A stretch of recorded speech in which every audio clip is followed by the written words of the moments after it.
કૌશિકભાઈ હાલો ready ભાઈ પાછો આવું કે ન તોડી નાખજો પાયો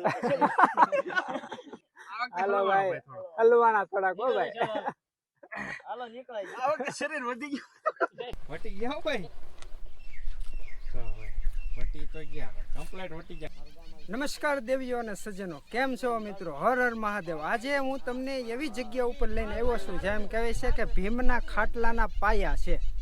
આ મારી પાછળ તમે જોવો છો ને એ ભીમના ખાટલાના પાયા છે.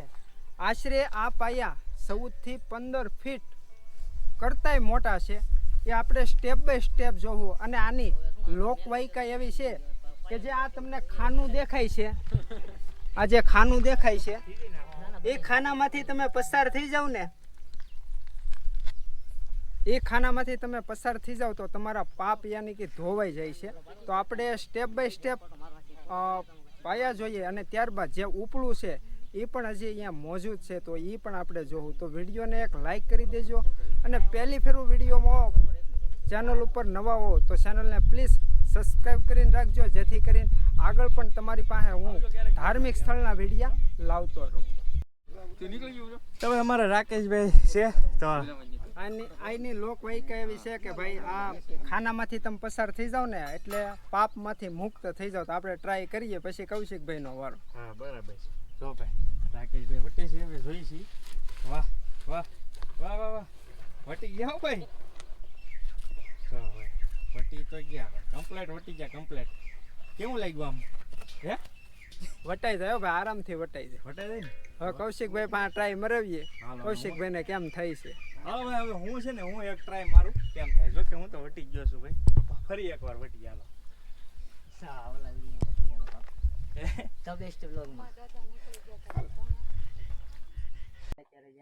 હવે કૌશિકભાઈ જાય છે અને કૌશિકભાઈનો વારો છે. હાલો કૌશિકભાઈ. હાલો રેડી ભાઈ પાછો આવું કે ન તોડી નાખજો પાયો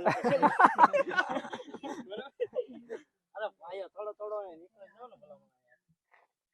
હવે જો કૌશિકભાઈ નીકળે છે, નીકળે તો જાય. શરીર વધી ગયું એવું લાગે. ઓલા વખતે ઈઝી વટી ગયો. હાલો ભાઈ હલવાના થોડાક હો ભાઈ. હાલો નીકળાય આ વખતે શરીર વધી ગયું. નીકળ્યા હો ભાઈ, વટી તો જા.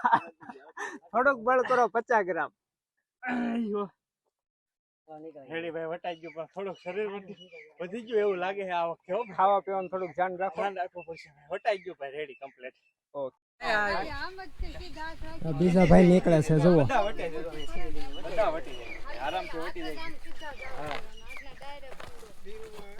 આ વટી ગયો પણ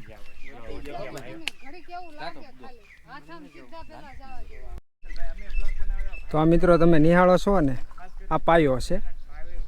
હવે એ હું ઉપડા છે ને અહીંયા ફિટ કરવામાં આવે છે, જોઈ શકો છો. એક અહીંયા છે, એક આ ઉપર છે, જોઈ શકો છો. આ ખાટલો છે.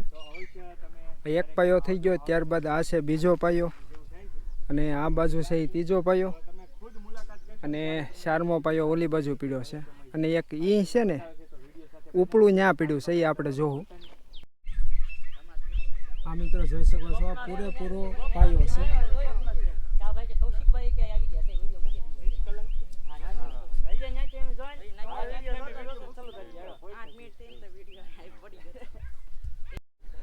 તો મિત્રો આ પેલો પાયો છે, જોઈ શકો છો.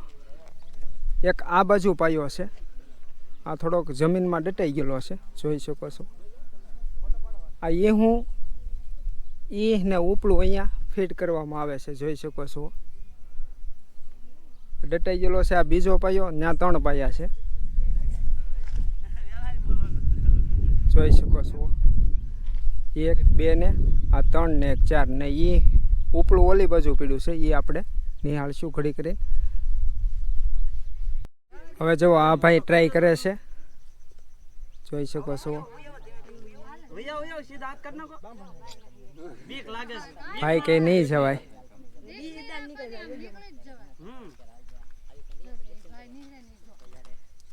જો આ ભાઈ જાય છે. આ ભાઈ જો નીકળી ગયા છે. જો આ ભાઈ જાય છે. આવી રીતની કંઈક લોક વાયકા છે કે અહીંયા આવી રીતે તમે ખાનામાંથી પસાર થઈ જાઓ તો પાપમાંથી મુક્ત થઈ જાઓ છો. મારો ફોન કોણ લીધો? બ્રો તે ફોન લીધો મારો? હા તો મારો છે. હવે આ ભાઈએ ટ્રાય કરી છે બીજી ફેરું. નીકળ્યા તો છે ભાઈ. નીકળવા જાય. કેમ થાય?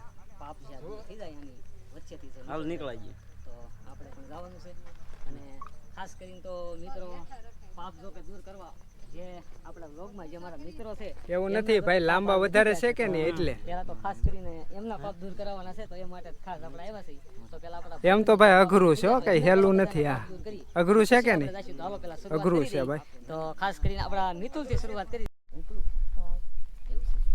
તો મિત્રો આપણે હવે પાયા જોયા, ત્યારબાદ હવે આપણે ઉપલું જે છે ખાટલાનું એ જોવા જઈ રહ્યા છીએ.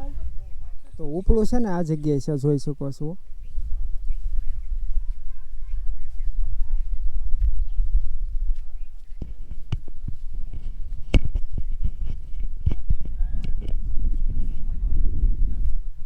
આ મિત્રો ઉપલું પડ્યું છે, જે ખાટલામાં જે આપણે ઉપલું આડું નથી છે ને, આ જોઈ શકો. તો આ ભાઈ છે ને એમનું ખેતર છે. તો સરસ મજાનું આ જે પણ યાત્રિકો આવે છે એની માટે પાણી પીવાની ફૂલ સુવિધા ભાઈ કરી રહ્યા છે. અને ભાઈનું આ ખેતર છે અને આ ખેતરમાં જ છે, જોઈ શકો છો. અને ઘણા ખરા લોકો અહીંયા આવે છે અને આ છે બધા પાયા, જોઈ શકો છો. ખરેખર અદ્ભુત જગ્યા છે અને જોયા જેવું છે. તો એક ફેરું જરૂર તમે મીઠી વીવડી આવજો. જે કહેવાય છે કે આપણે મીઠી વીવડી તળાજા તાલુકાનું છેલ્લું ગામ છે. આ પાયા છે સારે સાર, જોઈ શકો. એક આ બાજુ છે અને 3 આ બાજુ પીડ્યા છે.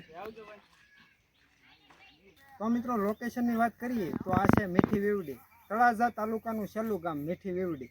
અને આ જગ્યાએ તમને છે ને ભીમના ખાટલાના પાયા જોવા મળશે. ઘણા એમ કહે કે સ્ટીમરના લંગરિયા, શું કહેવાય?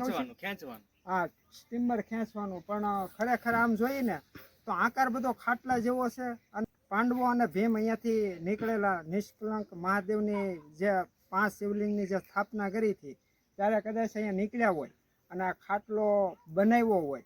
આ આમ જોઈએ ને તો ખાટલા જેવું જ લાગે છે. તમને વિડીયોમાં સંપૂર્ણ દર્શન તો કરાવ્યા, પણ અમને તો આ ખાટલા જેવું જ લાગ્યું. અને તમે કમેન્ટ કરીને કહેજો કે આ હકીકતમાં શું હશે, કારણ કે આ 5000 કરતાં પણ વધારે જૂનું હશે. હું કેવું કહું છું? અને ખરેખર તમે તમારે જોવું હોય તો રિયલ તમે અહીંયા આવશો ને ત્યારે તમને અનુભવ થાય કે કઈ રીતની જગ્યા છે. અદ્ભુત જગ્યા છે. તમે એકવાર રૂબરૂ મુલાકાત લ્યો એટલે તમને આઈડિયા આવે કે કેવી રીતની જગ્યા છે. ને આમ તો પછી બધા આપણે લોકવાયકા મુજબ કહી કે આશરે 5000 વર્ષ જૂનું છે. અને કોઈ એમ પણ કહેતા હોય છે કે સ્ટીમર ખેંચવા માટેનું બનાવેલું હતું. પણ જેવું જે રીતે જે માને એના ઉપર ડિપેન્ડ રહે. તો આપણે તો ભીમના પાયા તરીકે અત્યારે માનીએ છીએ. તો બસ બીજું તો કંઈ નહીં, પણ રૂબરૂ તમે રૂબરૂ આવજો. શું એટલે રૂબરૂ આવવાનું તો તમને હકીકત ખબર પડી જાય. કારણ કે 4 પાયા છે અને એક ઉપલું હોય, જે આપણે ઉપલું હોય જોયું, સારે પાયા જોયા. કારણ કે ઈમાં અને ઉપલું ફીટ થાય ને એવી રીતના એ ખાના પણ છે. અને એની લોકવાયકા એવી છે કે આ ખાનામાંથી પસાર થઈ જાવ ને તો તમારા પાપે ધોવાઈ જાય છે. તો આશા કરીશ કે આજના વ્લોગમાં તમને ઘણી ખરી માહિતી મળી છે. આવા નવા વ્લોગ જોવા માટે વિડીયોને લાઇક કરો. ચેનલ ઉપર પહેલી વખત આવ્યા તો ચેનલને સબસ્ક્રાઈબ કરો. હાલો એક નવા વિડીયો સાથે મળશું. ત્યાં સુધી જય હિન્દ, જય ભારત, વંદે માતરમ, હર હર મહાદેવ. આવજો.